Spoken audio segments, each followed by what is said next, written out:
Hi, everyone. You know, one of the biggest misconceptions in any organization is this idea that companies fail because people are not skilled enough.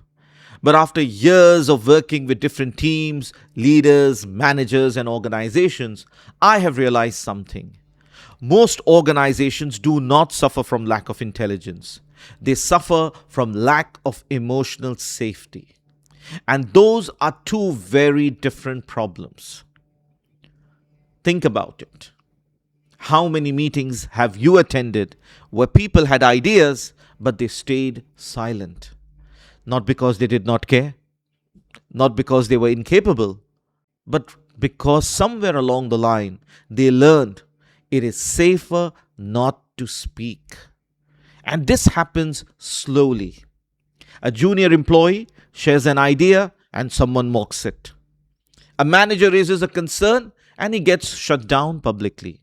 An employee asks a question and is made to feel inadequate for asking.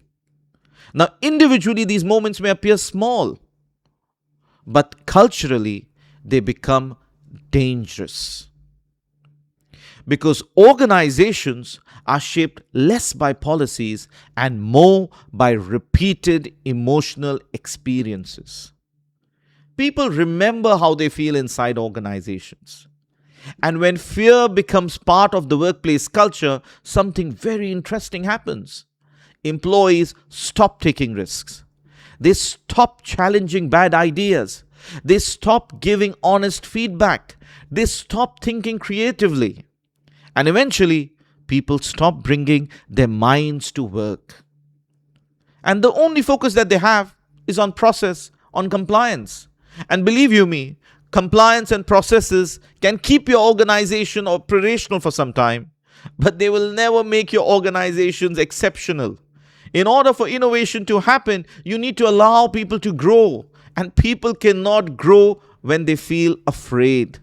Leaderships cannot grow where people fear embarrassment. Ownership cannot grow where every mistake becomes humiliation. And yet, many organizations unintentionally create these environments. And you know what is fascinating about all of this? Most toxic workplace cultures are not built intentionally. Very few leaders wake up in the morning thinking, let me go and destroy the trust of my people today. No, that is not what happens. But rather, it usually starts with pressure, target pressure, deadline pressure, financial stress, operational chaos. And slowly, leaders stop managing people and they start managing anxiety. And now the tone changes. Conversations become reactive. Patience disappears. Listening disappears. Appreciation disappears. And before long, fear quietly becomes the management style. But here is the irony. Fear may increase obedience temporarily, but it will destroy commitment long term. Now, you see, people perform differently when they feel psychologically safe. When people feel safe, they start contributing more. They admit mistakes faster. They collaborate better. They solve problems earlier. They think beyond their job descriptions. And do you know why? Because their brain is no longer operating in a defensive mode.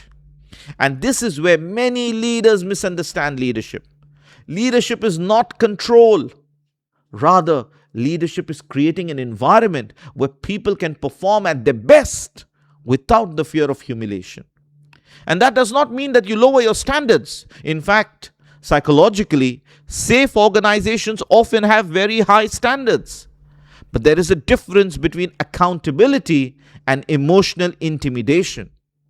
One builds growth and the other builds silence. So, what can leaders actually do? Sometimes the shift begins with very small things. How do you respond when someone disagrees with you? How do you react when somebody makes a mistake? Do people feel smaller after interacting with you? Or do they feel stronger after interacting with you? Because leadership energy spreads. An anxious leader is going to create anxious teams. A defensive leader will create silent teams. A respectful leader will create thinking teams. And perhaps one of the most powerful things a leader can say, you can speak honestly here. Not because every idea will be accepted, but because every person will be respected.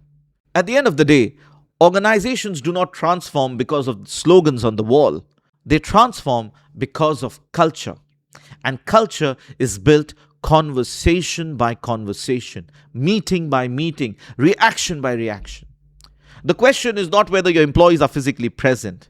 The real question to ask is, do they feel psychologically safe enough to fully show up?